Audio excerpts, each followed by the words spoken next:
welcome to this supplement to our Warsaw Debate about the United States, about Donald Trump and his promise to make America great again. And here's the guest of Małgorzata Bonikowska. Tony, great to have you. Thank you for being with us. I would like to dig into a little bit more American society. You are yourself American, speaking from Washington. Let me ask you about the mindset of Americans today. How would you explain this shift America is going under, this really important support Donald Trump really has?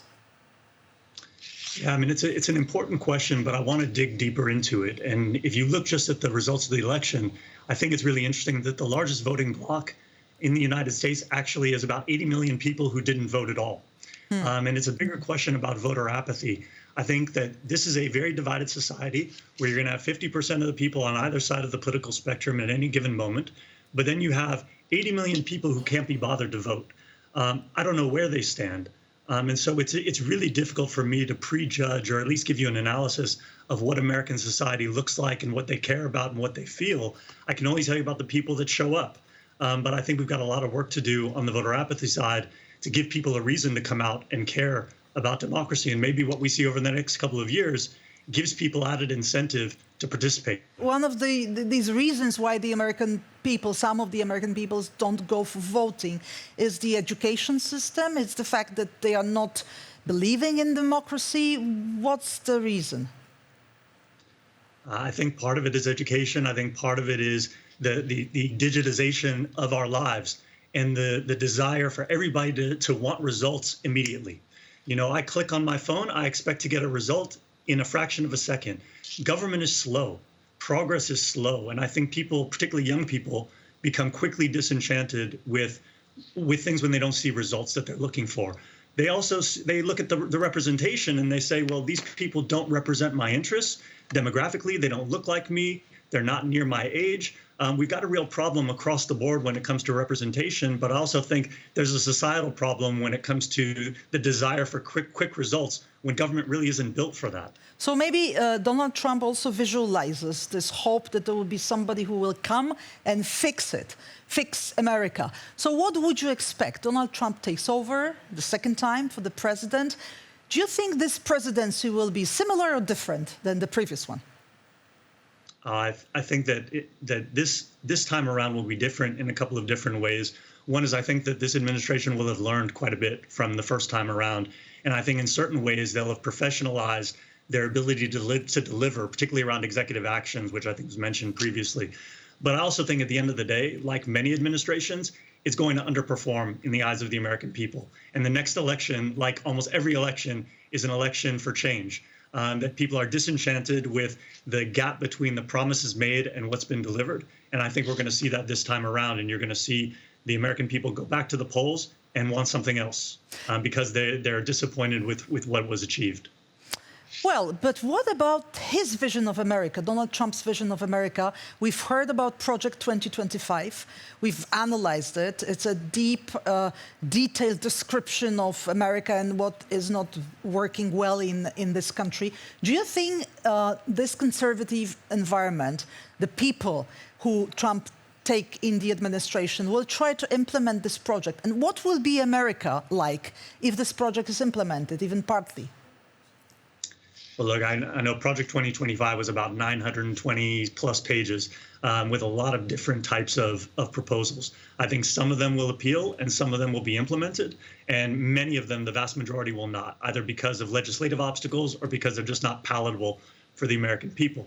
I do think that the culture of American society is going to change. It does that. You know, whenever a new party is in power, there is a natural shift anyway, both in terms of rhetoric and actual policies that are implemented.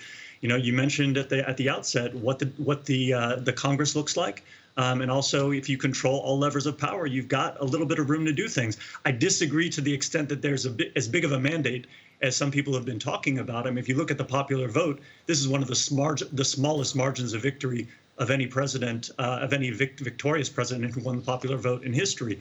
The Electoral College was a big gap. But I think that they need to tack a little bit toward the middle because it wasn't as big of a mandate as a lot of people are saying. Well, we know America is divided. We've discovered that already, as the same goes to European countries. But you said you think some of these elements of this vision of America 25 will be implemented. Which ones? Do you expect what from the president? Well, I'll point to the first 100 days, and I think you look at day one, for example, they've already made announcements that there's going to be about 100 executive orders proposed on day one. The ones that I imagine, if you're looking at categories of areas where I think Project 2025 might come into play, certainly around immigration will be one, around economic policy will be another, whether we're talking about taxes or on tariffs. I think there'll be quick action on those things. And what the results will end up being, we'll all find out together. There will certainly be positive aspects of it, and there'll be negative consequences like there are with pretty much any policy that the government implements. And so we'll find out. But I would imagine that those will be the areas that they'll touch on in the early days, and then we'll go from there.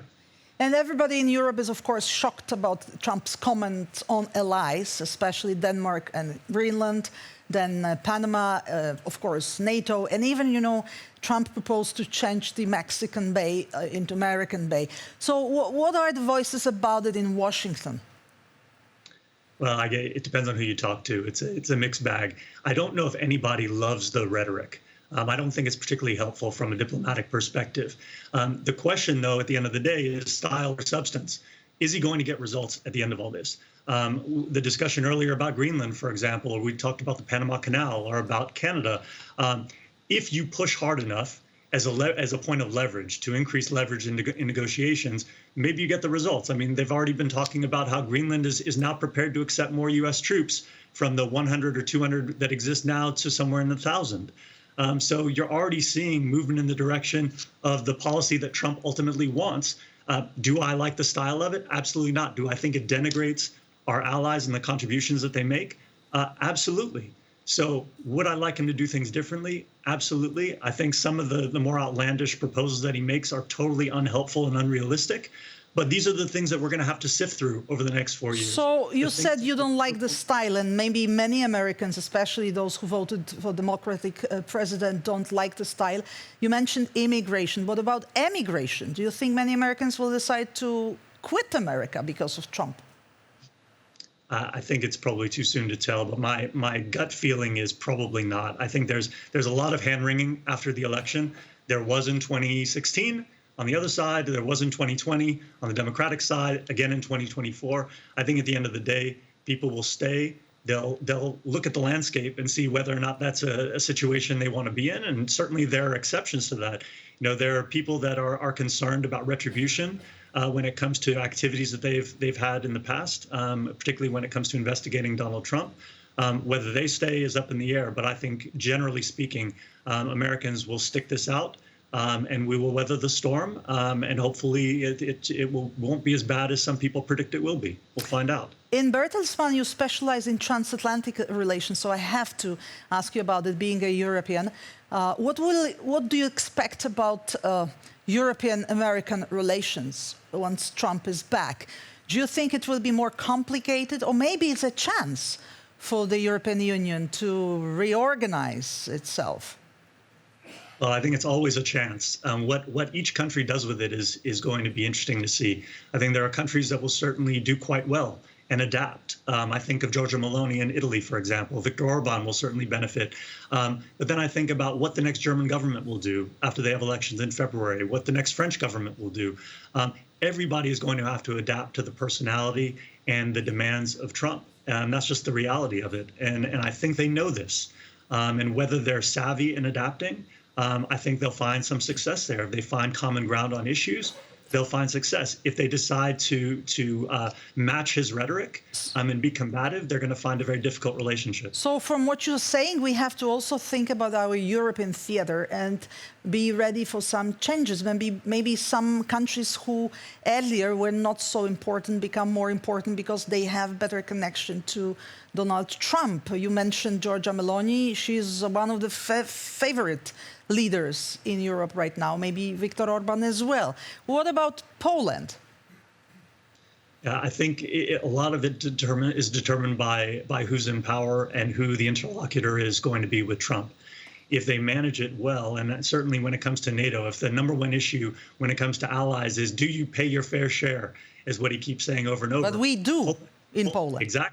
Exactly, which is the thing that gives Poland the greatest advantage, right, in this relationship. The one sticking point doesn't actually apply to Poland. If you are an advisor to any leader in Europe, how to handle Trump, because being American, maybe you sense it better. Maybe you know this guy so long. You know, he has been always present in American public debate and life as a businessman, as a TV star.